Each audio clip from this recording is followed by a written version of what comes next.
जय श्री राम, जय माता रानी। मित्रों, मैं पवन शास्त्री आप सबका स्वागत करता हूं हमारे अपने YouTube चैनल कर्म से कांड तक में। मित्रों, आज का जो हमारा वीडियो का विषय है वो दूसरे की वस्तु को लेकर है कि दूसरे की वस्तु को मनुष्य किस अवस्था में उपभोग कर सकता है और किस अवस्था में उसे नहीं लेना चाहिए। मित्रों, दूसरों के पहने हुए वस्त्र और जूते स्वयं नहीं पहनने चाहिए।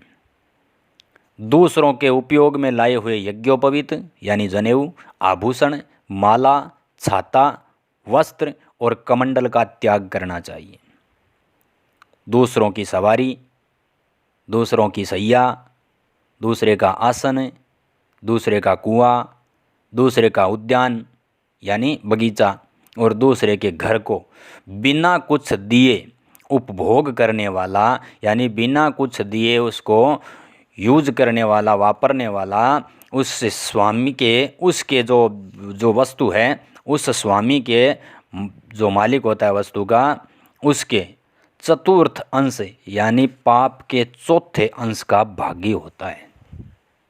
यानी उसके द्वारा किया हुआ जो पाप है उसके चतुर्थ अंश का भागी होता है।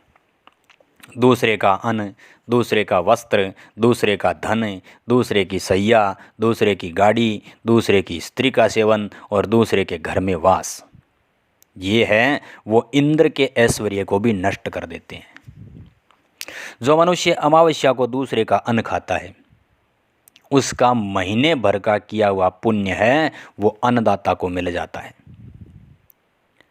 अयन आरंभ के दिन दूसरे का अन्न खाए तो 6 महीनों का, अयन यानी उत्तरायण या दक्षिणायन जो दो अयन होते हैं उस समय जब आरंभ होते हैं जो अयन उस समय, और विषुव काल यानी जब सूर्य मेष अथवा तुला राशि पर आता है उस समय जो दूसरे का अन्न खाने से 3 महीनों का पुण्य चला जाता है। सूर्य ग्रहण और चंद्र ग्रहण के अवसर पर दूसरे का अन्न खाए तो 12 वर्षों से इकट्ठा किया हुआ सब पुण्य नष्ट हो जाता है। संक्रांति के दिन दूसरे का अन्न खाने से महीने भर से अधिक समय का पुण्य है वो चला जाता है। दूसरे का अन्न खाने से जिसकी जीभ जल चुकी है, दूसरे से दान लेने से जिसके हाथ जल चुके हैं और जो दूसरे की स्त्री का चिंतन करने से जिसका मन जल चुका है उसे जप तप आदि कुछ भी करने से सिद्धि नहीं मिलती। व्रत, तीर्थ, अध्ययन तथा श्राद्ध में दूसरे का अन्न नहीं खाना चाहिए क्योंकि जिसका अन्न खाएगा उसी को फल मिलेगा। उचित निमंत्रण के बिना दूसरे के पकाए अन्न में रुचि नहीं रखनी चाहिए। किसी के घर का अन्न या तो प्रेम के कारण खाना चाहिए या फिर आपत्ति पड़ने पर, विपत्ति पड़ने पर यानी भूखों मरने की स्थिति आ गई है उस समय।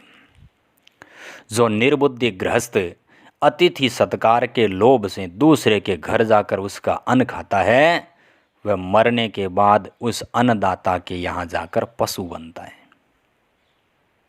दूसरे की कोई भी वस्तु चाहे वह सरसों के बराबर भी छोटी क्यों न हो, अपहरण करने पर मनुष्य पापी और नरकगामी होता है, इसमें तनिक भी संदेह नहीं है। तो मित्रों, ये थे हमारे आज के विषय यानी दूसरे की वस्तु को लेने का और न लेने का पुण्य और पाप आदि के विश्लेषण। तो मित्रों, इस प्रकार के वीडियो के लिए बने रहिए हमारे YouTube चैनल पर कर्म से कांड तक में। मित्रों, हमारे चैनल को सब्सक्राइब करें, लाइक करें, वीडियो पर कमेंट करें, बेल आइकन को जरूर दबाएं ताकि आने वाला वीडियो सबसे पहले आपको प्राप्त हो सके। जय श्री राम, जय माता रानी।